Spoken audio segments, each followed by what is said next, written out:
तर ती हुमणी सगळी खलास झाली, संपली सगळी, आणि खोडकिडीतून ऊसही सुधारला, आणि ऊसही सुधारला, आणि त्याची अशी बघा जोमदार वाढ चालली, हिरवगारपणा, त्याला जाडी वाढली. तर असा ऊस येईल असं आम्हाला वाटतच नव्हतं. हे केवळ शक्य झालं ह्या AI मुळे. बारामतीतल्या शेतातल्या AI तंत्रज्ञानाची खूप चर्चा होते. पुणे जिल्ह्यातल्या निंबूच्या सुरेश जगतापांच्या शेतातला ऊस पाहिला की हा ऊस उभा राहील का नाही अशी परिस्थिती होती. यावर आपला विश्वासही बसत नाही. एरवी ऊसाचं शेत म्हणजे भरपूर पाणी, पण या शेतात मात्र ड्रिप इरिगेशनने नेमक्या भागात गरजे इतकंच पाणी दिलं जातंय, आणि तरीही ऊसाची उत्तम वाढ दिसतीये.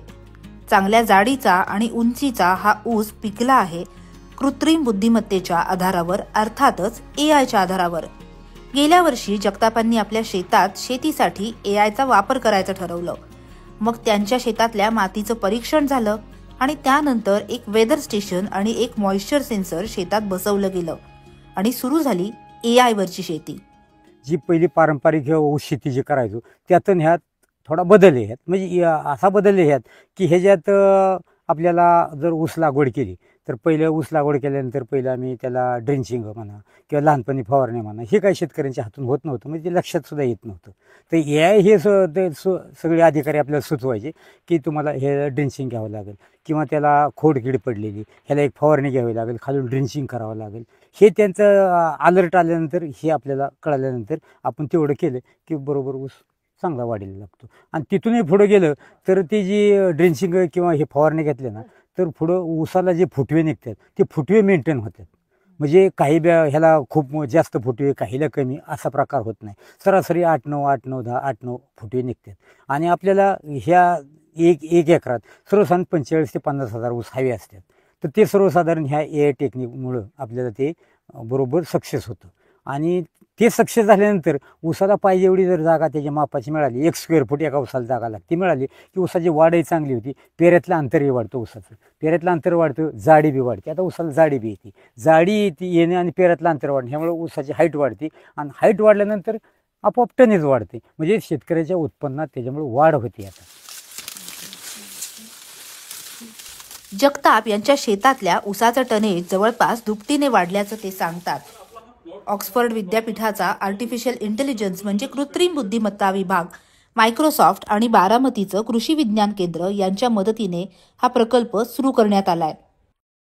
पहिला आपण काय म्हणतो क्लायमेट चेंज आणि हे जे मोठे प्रकार आहेत हे बघतो, त्याच्यामुळे आपल्या बराच इम्पॅक्ट होऊ शकतो सगळ्याच गोष्टीवर, आणि शेतीवर सुद्धा होऊ शकतो. आणि ह्याचा आम्ही ऑलरेडी ऑक्सफर्डमध्ये रिसर्च करत होतो. आता त्याच्यात टेक्नॉलॉजी बऱ्याच एंड टू एंड येते. आपण सेन्सर म्हणा, ड्रोन म्हणा, सॅटेलाइट म्हणा, हायपरस्पेक्ट्रल कॅमेरा म्हणा, तर ह्या सगळ्या गोष्टींच्या एकत्र आपण अप्लाय करून डेटा कॅप्चर करून आणि मग एक अल्गोरिदम करतो ज्याच्याने आपण उत्पन्न प्रेडिक्ट करू शकतो. असणारा प्लॉट एकसारखा सगळा वाढतो. राज्यात जवळपास 1,000 शेतकऱ्यांच्या शेतावर हा प्रयोग राबवला जातो आहे. यात शेतकऱ्यांकडून 12,500 रुपये घेतले जातात. मग त्यांच्या शेताचं GIS मॅपिंग करून त्याच्या बरोबरीनेच मातीचं परीक्षण केलं जातं. शेतात बसवलेलं वेदर स्टेशन आणि मॉइश्चर मोजणारं यंत्र मग बारामतीतल्या वॉरूमकडे त्याची माहिती पाठवतं. याच्याच आधारे मग पिकाचं नियोजन केलं जातं. दररोजच्या मॅपिंगद्वारे मिळणाऱ्या माहितीच्या आधारे प्रत्येक शेतकऱ्याला पिकाला नेमकी कशाची गरज आहे याची माहिती पोहोचवली जाते.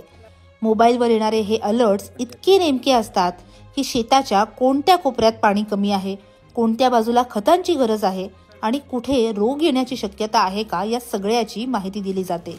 शेतकऱ्यांना काम करावं लागतं ते तितक्याच भागात. यातून शेतीसाठी येणारा खर्चही 40% कमी झाल्याचं आणि मुळात पाण्याची मोठ्या प्रमाणात बचत होत असल्याचं तज्ज्ञ नोंदवतात.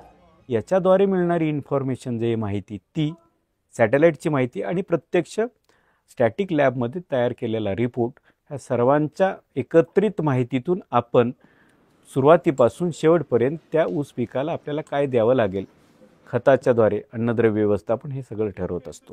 आणि मग तिथली कमतरता ती भरून काढली जाते. या तंत्रज्ञानानं असं लक्षात आलेलं आहे की पाणी बचत झाली 30 ते 40%, खतामध्ये 30% बचत झालेली आहे, आणि लेबरमध्ये, मनुष्यबळामध्ये बचत झालेली आहे. उत्पादन आपलं साधारणतः 30 ते 40% वाढलेलं आहे. आणि त्यामुळं ज्या ठिकाणी 40 ते 50 टन उत्पादन आपण घेत होतो त्याचे 40% म्हणजे जवळपास 70 ते 80 टन ह्या शेतकऱ्याला उत्पादकता मिळालेली. आज कारखान्याचा जो दर आहे समजा 3,000 रुपये प्रति टन, तर 60,000 रुपयापासून 80,000 रुपयापर्यंत ते 1 लाखापर्यंत उत्पादन वाढलं. आणि खर्च आपण बघितला तर खर्च कमी झाला. जमिनीचा पोत सुधारत खतांचा आणि पाण्याचा भडीमार न करता उत्पादकता वाढवणाऱ्या या तंत्रज्ञानाची आता इलॉन मस्क यांनीही दखल घेतली आहे. पहिल्या वर्षात शेतकऱ्यांना फायदा मिळताना दिसतोय. एआयच्या या प्रयोगाचा आता इतर पिकांसाठी सुद्धा विचार केला जातोय.